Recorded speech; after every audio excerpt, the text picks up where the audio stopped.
Domaće životinje. Šta jedu i gde žive?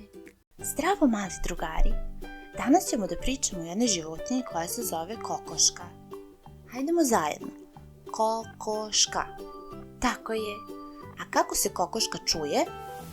Hajde da poslušamo. Ovo je kokoška, ptica koju najčešće srećemo na farmi i u dvorištima. Kokoške su prekrivene perjem koje može biti brown, belo, crno ili šareno. Mama kokoška se zove kokoška ili koka. Tata se zove petao. Petao je veći, ima sjajnije perje i on je taj koji nas budi svojim kukurikanjem. Mala beba se zove pile. Kokoška je izuzetno korisna jer nam daje jaja i meso.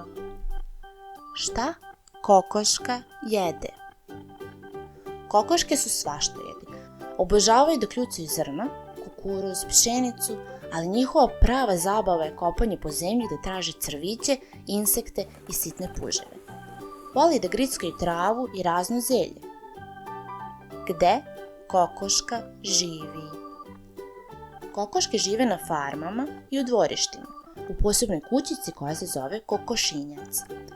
U njemu se nalazi gnezda, to jest mesta gde kokoške polažu jaja. Kokoške preko dana provode vreme u dvorištu i na zemlji, a noću spavaju unutra na prečkama. Čini mi se da smo svašta nešto novo naučili. Bravo za nas!